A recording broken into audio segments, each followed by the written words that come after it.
Okay, and we're live. Good morning, everybody. Hopefully you're well. Thank you very much for joining today's session.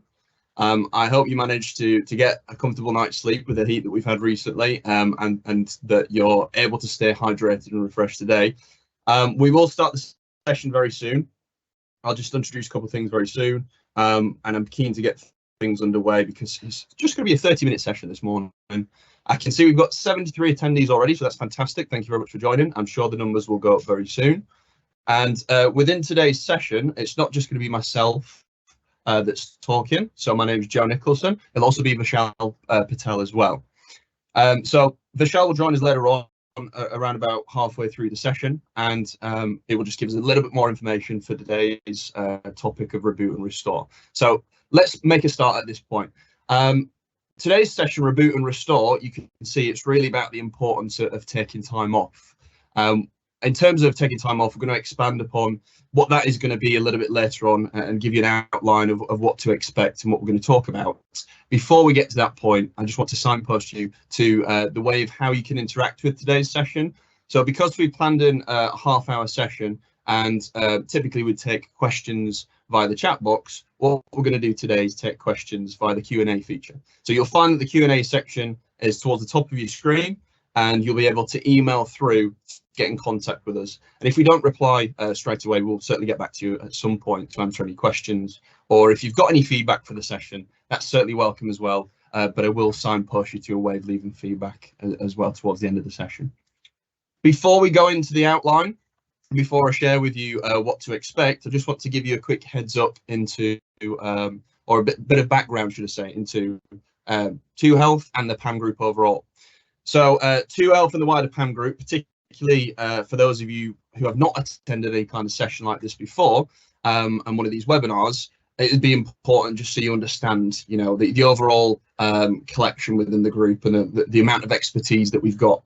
So PAM Group was formed in 2004, predominantly as an occupational health and wellbeing provider, supporting one of the UK's largest supermarket giants, who we pleasingly still work with 18 years later on. Since then, PAM Group has grown year on year by an organic growth of around about 30% and has expanded services just to support the complete health and wellbeing of workforces and their employees. So we've got occupational health, which includes physiotherapy, absence management, from the PAM Occupational Health Solutions. We've got psychological services provided by PAM Wellbeing, including counselling, CBT, and employee assistance programs. We've got our ergonomic and product supplier through PAM Health. And lastly, we've got preventative solutions, including health screening, neurodiversity, awareness and education, and training via ToHealth, a team that I'm certainly very proud to be part of. So in terms of what you can expect us to cover within the outline of today's session, we're going to be talking about why taking time off matters to you. So it'd be really nice if within the Q&A, actually, if you want to add anything to that, then by all means, please do send through an email and let us know a little bit why taking time off matters to you. We're going to talk about the benefits of time away from work, unhealthy workplace culture, what actually might contribute towards that, pressure perception. And there's quite a little bit to talk about at that stage. I'd love to expand much more, but we're obviously, taken up by a very short amount of time with that one. Vishal at that point will be coming in and talking about pressure perception. We'll talk about the switch off culture. Rather than always being switched on, we want to talk about the switch off culture instead. The 4 types of rest and really trying to encourage that. A few points around how you can encourage yourself to have time off and how you can encourage other people to have time off. And then finally, some resources towards the end, just a couple at the end for a bit further information relating to some of the topics today. Firstly then, why taking time off matters to you. By law, you are entitled to 5.6 weeks paid holiday, and some organisations I know will give more. So your 5.6 weeks statutory holiday is usually made up of around 20 days, 4 weeks, and then the 8 days, obviously give or take when it comes to bank holidays. But how many of us struggle to actually take time off work for various reasons? And how many people don't use their annual leave each year? And why is it really that people aren't taking time off? You know, these are questions that we'd all like to answer. And I'd certainly like to try and answer some of that within today's session. So From 2020 to 2021, of course, it made it quite difficult to take leave for many people. Some organisations carrying that leave over, but then it puts extra pressure on the organisation and the services provided. Now, research by ACAS from 2021 found that around 4 in 10 British employees, around 39%, have taken less paid time off work during the pandemic compared to before it started. Now, it kind of makes sense for that to be the case, but we must never underestimate the importance of taking holidays or vacation, even if you can't go somewhere to do that. It's a simple fact of life that everybody needs downtime. Every once in a while, we're going to need that opportunity to just take a step away, to switch off and to enjoy other things. Some workplaces and some cultures, we might have that perception and or idolizing people who stay late and never take holiday because they're hardworking and totally committed. But it's not an efficient way to work, especially this day and age. It's really important that you take your annual leave just to recharge your batteries and avoid burnout. It's very important, especially as many organizations are now working from home at some point during the weeks. So work never really feels that far away. So let's look at why it's important to take some time off work and how your business can actually be more productive when everybody uses their annual leave allowance. So first of all, spending time with family and benefiting relationships. That's the first point just to address here. Whilst it's important to focus on your career, you also need to work on your relationships. And I'm not going to spend all this session trying to tell you that, but if you are constantly logging in long hours at the office or checking your phone and emails all evening, the important people in your life will start to feel neglected. Even a short vacation allows you to unplug from your job and spend quality time with your loved ones. Another point, better balance. So it's hard to maintain a positive work-life balance in even the best of circumstances. When you're chronically overworked, you can start to lose your sense of self. Your hobbies, your interests fall to the wayside as you focus all your energy and attention on your career. Taking time away from your work, it gives you a chance to rekindle your joy and remember that, you know, life is a little bit more than just work, and you don't have to be relentlessly busy all the time. What about mental clarity? So when you push yourself to work too many days in a row, eventually your brain will start to push back. Your thoughts will get cloudy, your creativity will diminish, and you'll have a harder time dealing with stress. If you don't rest your brain, the side effects will continue to multiply. And luckily, even a single day off can bring you back into a state of mental clarity. And time doing something that you want. Careers are important, but we've got interest in other things, I'm sure. We've all got passions, and the typical 9-to-5 life, if we just think about that for now, is a way of funding that 5 to 9 life and what we do on the weekends. So if you don't introduce some annual leave, then of course that's going to really hinder that ability to do something that you want. So that annual leave is a great opportunity to just have some enjoyment in something else. It could be anything: gardening, DIY, restoring a car, exploring, sightseeing, shopping. The list is endless, and those are just a few things that are on my list, really. A couple more things just to mention before I move on. The body is designed to respond to short bursts of stress. So when stress is prolonged, and by stress we kind of mean excessive pressure at this point, it's triggering that constant fight or flight response. If we don't have opportunity or enough opportunity for us to switch off and rest and repair, it's going to be quite difficult to maintain that. And a little bit later on, Vishal is going to just expand a little bit more on that point. So some benefits of taking time away from work. Now, it can help with reducing absence, which sounds a little bit, opposite of what we're talking about right now, and counterintuitive, but taking time off actually reduces employee absence. Or to put it another way, taking more planned time off reduces the amount of unplanned time off or sickness. It makes sense when you consider it. The more you kind of use your leave and you take time to rest and work on maybe self-care or do something that's going to factor into your resilience, it will help. Your immune system is going to be stronger, meaning you're less likely to get ill in the first place. You'll be able to recover faster. It should have positive impacts as well on your mental well-being. So there's many reasons that we could take that time off, many benefits for that time off. It can help with productivity as well. taking 4 weeks off in a year will grant more total productivity in those remaining 11 months than working straight through. Taking time off to rest, relax, and focus elsewhere, you'll return with increased energy and motivation to actually do your job. Excuse me. Another point as well, increased creativity and insight. So any business needs new insights regularly to develop new ideas and new ways of doing things, to think about their existing services. So just going through the motions isn't really enough, or you're at risk of getting left behind. Insights come from taking a step back and letting the mind wander.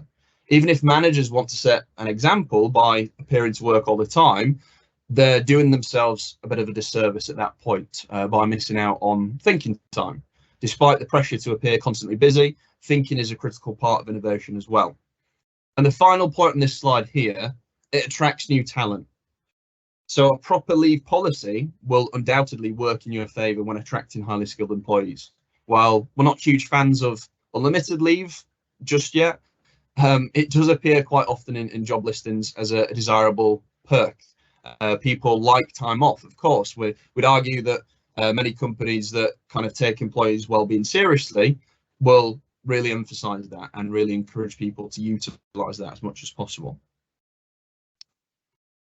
And finally from me, just a few points around unhealthy culture. And you might have been thinking at the start of the session, well, what is actually meant by that? And hopefully that'll become clearer right now.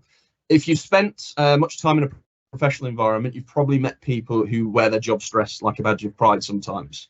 And the kind of person who, if you were to mention the fact that you might, or the kind of experience and the sensation that you might feel overworked and overwhelmed, they might respond a little bit wide-eyed and let you know of the hours that they've been putting in, what they've been doing in the spare time as well, volunteering at weekends.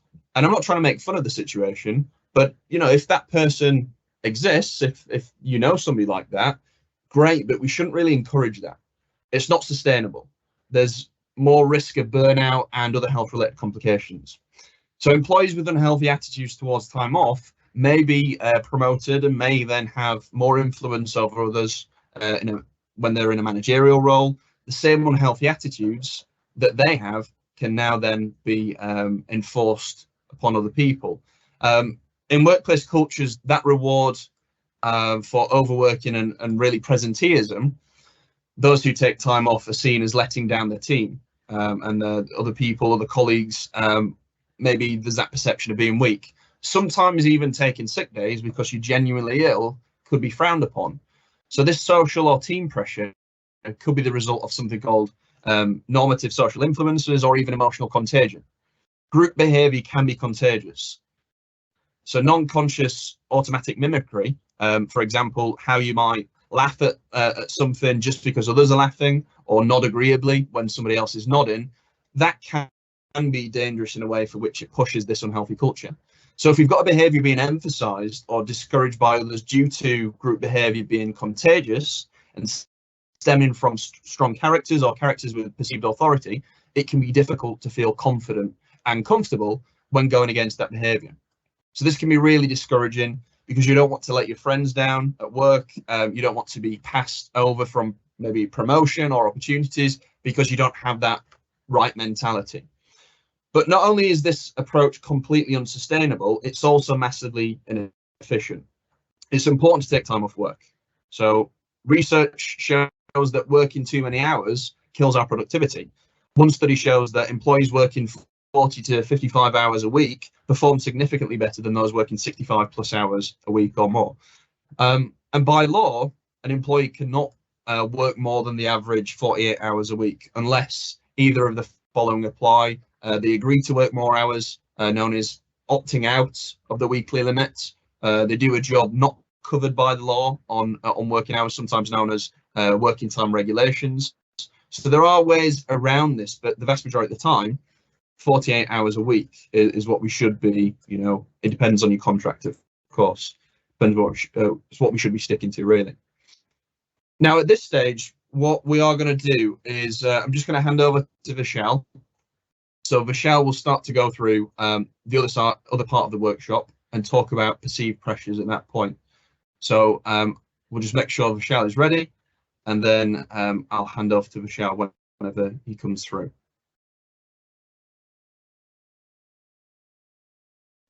Right. Thank you, Joe, for that, and thank you for going through part one. Going off unhealthy cultures, I would like to touch on pressure perception.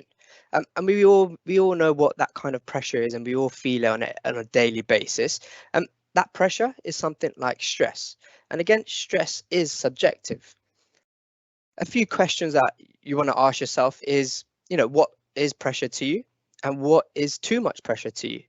What one person sees to be a pressure may be different to what another person sees, and this will of course be some common pressures in the workplace, but also in your family life, in your personal life, also your social life as well.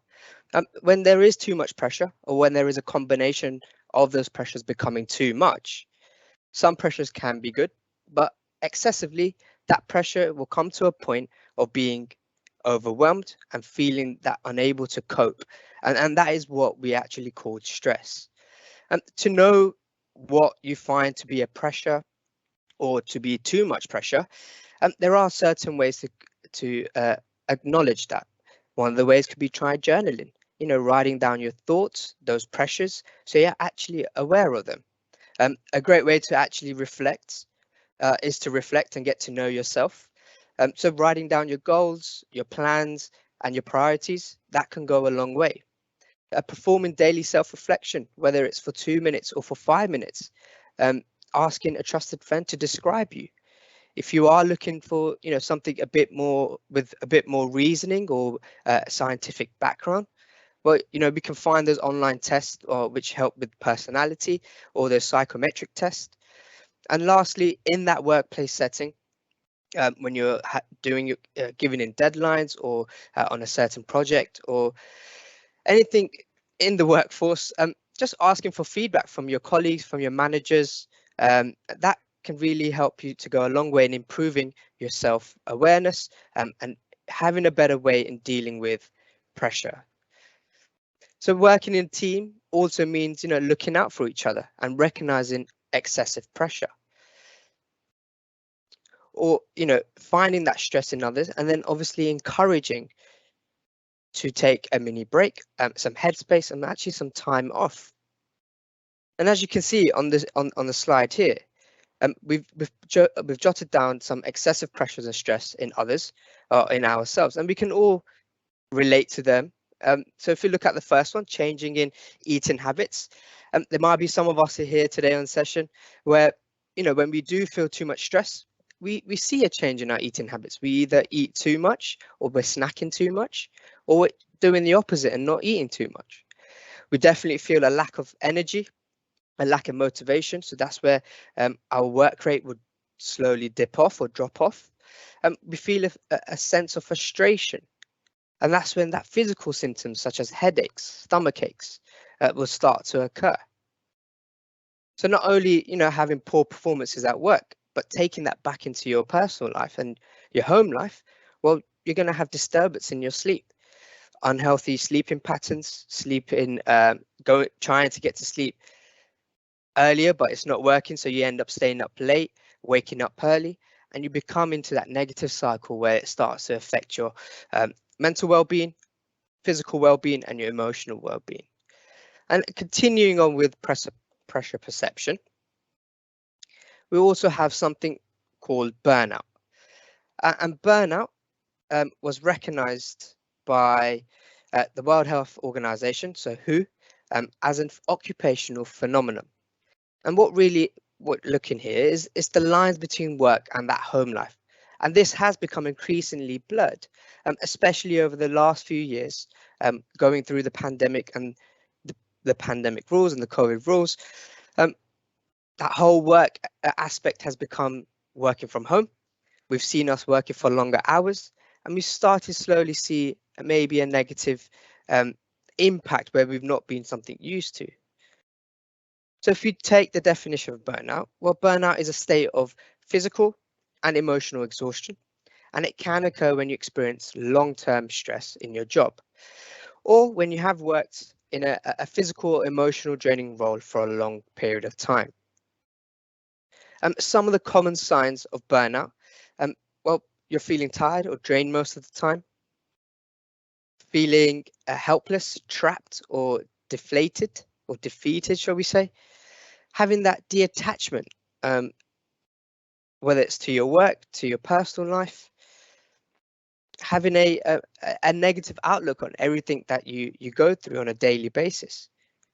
We see that your self-confidence gets knocked and you have self-doubt in terms of whether you're able to succeed or reach those short-term, long-term goals of yourself.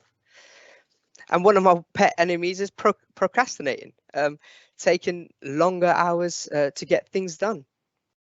And overall, we'll feel that sensation of overwhelmed. So burnout isn't something which goes away on its own. Rather, it can worsen unless you actually address the underlying issue causing it. So finding that actual trigger point. If you ignore the signs of burnout, it could cause further harm in your physical and mental health in the future. Just a stat that I would like to leave there out there for everyone is 46% of UK workers feel more prone to extreme levels of stress compared with a year ago.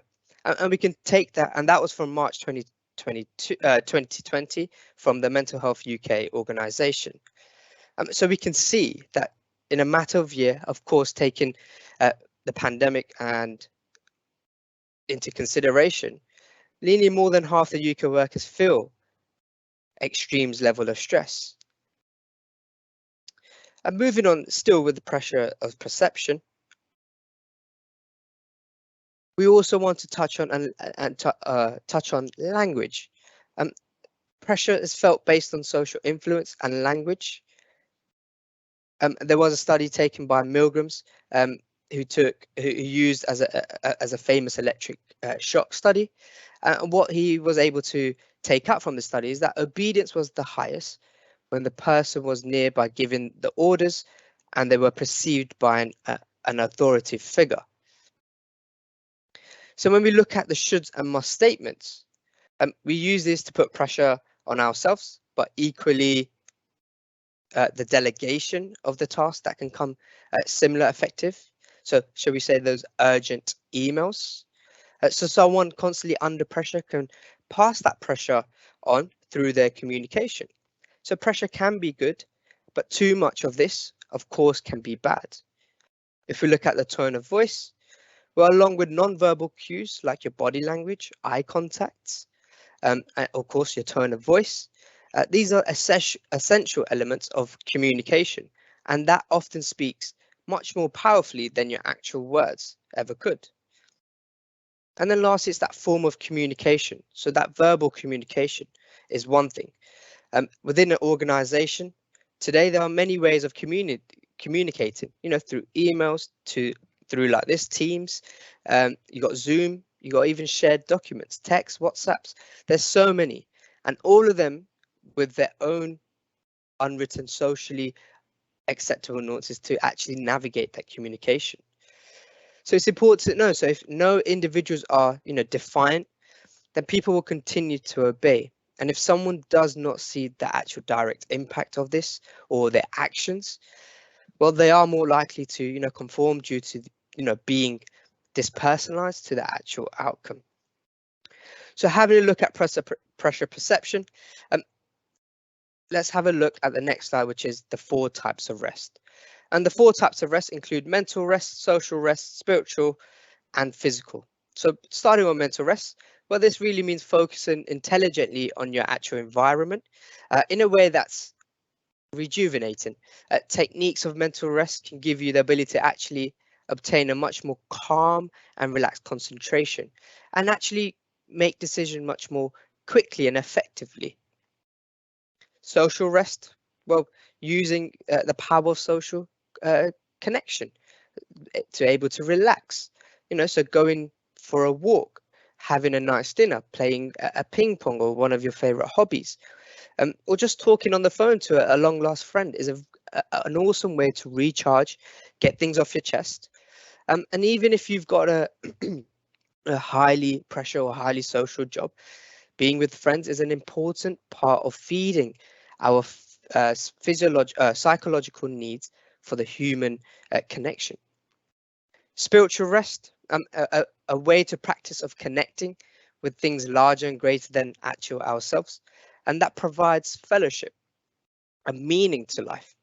Factors people can include could be whether you're devoting a believer or a firm skeptic, taking some time to consider the big ideas. What am I actually really doing in life? Am I contributing? And appreciating the actual beauty of nature, and that will bring much needed perspective. And lastly is that physical rest.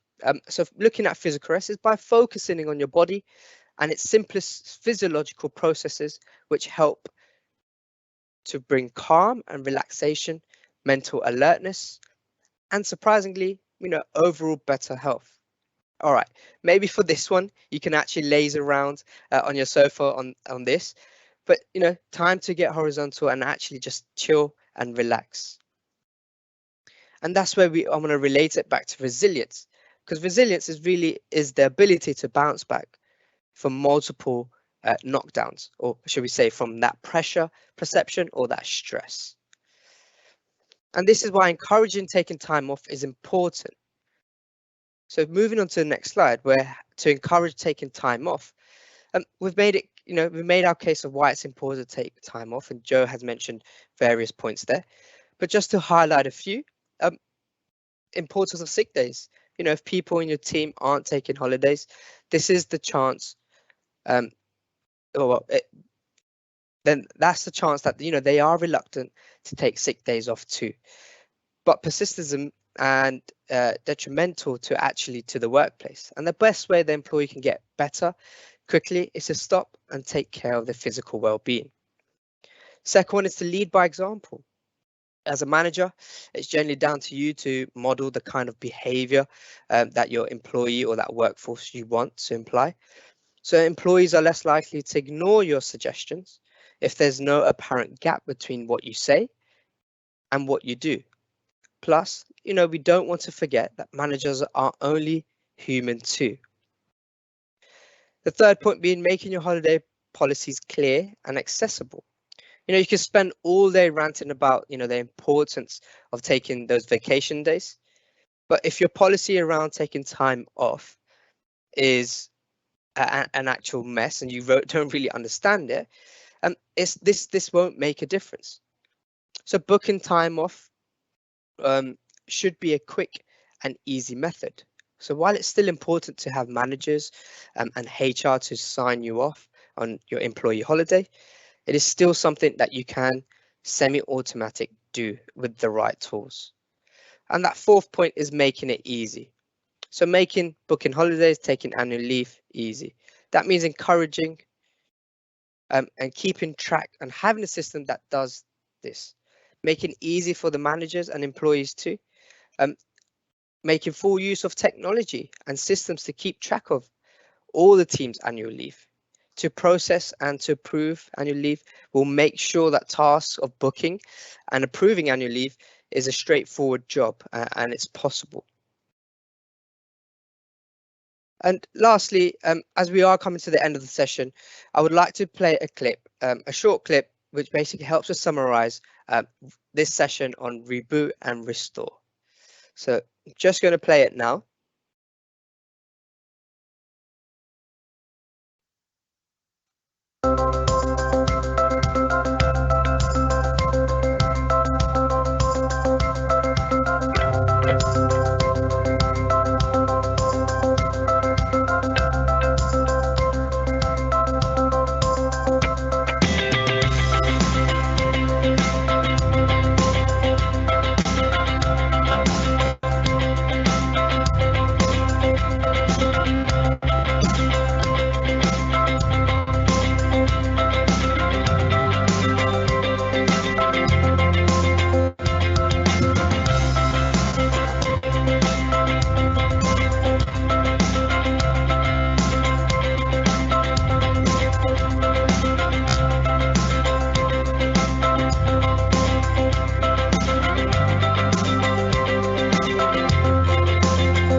So thank you for that. Just to end the session, we do have our PAM Listen. PAM Listen allows to manage employees to provide feedback on delivery of the sessions. He also provides group sessions so group sessions feedback. So again, please visit that website as you can see on the screen. And just a few resources just to leave you with. So we have the Mental Health UK org website, and for further information on what burnout is. You have the ACAS, so making working life better for everyone in Britain. And this is basically advice on and guidance on working hours and conditions. And lastly, you have the HSE, information on health and safety at work. And this is just mainly a signpost to management of the standards and helping for SRA. So that being said, lastly, once again, thank you for joining myself and Joe on today's session on Reboot and Restore. If you do have any questions, please send them through, and details can be found on the chat box. Once again, thank you, and have a wonderful day.